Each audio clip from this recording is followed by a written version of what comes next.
Here to break down today's market action is Matthew Cheslock, an equity trader with Virtu Financial, here on the floor of the New York Stock Exchange. All right, Matthew, stock's not really doing much. How would you characterize the markets right now? Well, Scott, for the last 3 days we've seen that. The broader market really hasn't shown us any sign. It's been sideways direction, but within that market, there's a lot of market moving events. You know, oil being one, the transports being the other, technology is obviously the biggest focus, and of course financials with all the earnings that have gone on. So we've seen these markets, we've seen a lot of sector rotation out of oil, out of energy, and they're trying to find a home, and right now financials have been a beneficiary, and of course technology is always the biggest gainer in the market. Yeah, let's talk about financials. We got the last of the big banks' earnings this morning, Morgan Stanley, and the stock, to your point, is finally reacting positively to a good quarter, unlike some of the other banks, which sold off last week after a good quarter. Yeah, you know, they sold off one day. We had a big rally in the banks, and a lot of that could have been predicated upon the 10-year yield popping as well. So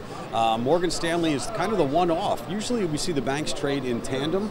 We're seeing Morgan being just the beneficiary of their own earnings. We're not seeing that go across all of the earnings. So is that already played out? I don't know. But Morgan's numbers were good, as all the financials were, quite frankly. So does the home, in terms of new capital for financials, does that continue?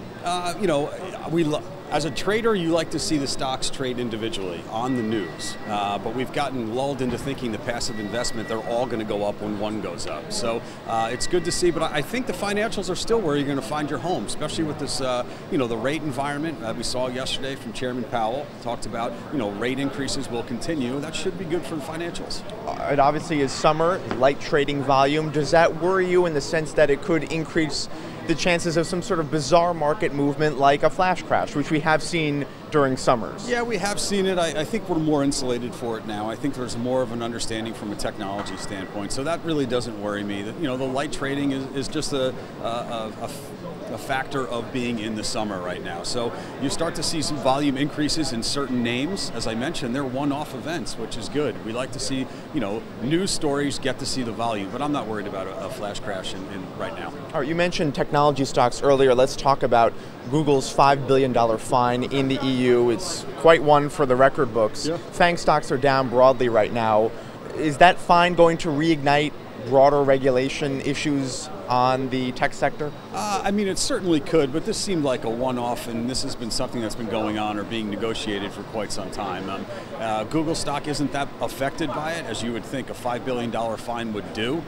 Fangs did roll over here and are now a little bit negative. We're seeing some follow-through to the Netflix sell-off that we saw yesterday. We see Apple trading a little bit lower as well. So I think it's going to bring caution right now. If you're a buyer of tech stocks, are you saying, whoa, we need to just hold off here at these levels? But I don't think it'll be broader regulation at the start of that.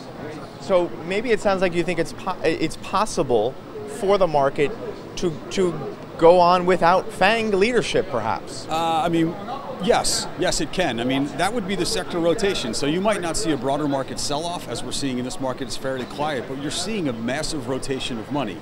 So the question is, can we rotate out of tech quietly? And it's a big part of it, and there's a lot of gains there. But there's a lot of value maybe to be had in certain names. You know, and financials would be the biggest beneficiary because they've been the biggest lagger overall. We're well over 2,800 in the S&P 500. Is the next logical step a retest of the January highs of 2,873? You know, there's talks of 3,000, so yes.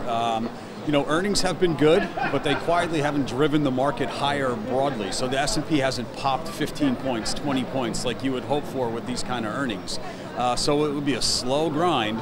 But it's logical to think that with the market the way it is, the economy the way it is, the way the Fed is poised to react to this positive economy, yes, it could go there. Okay, Matthew Cheslock, thank you. We'll leave it there. Sure.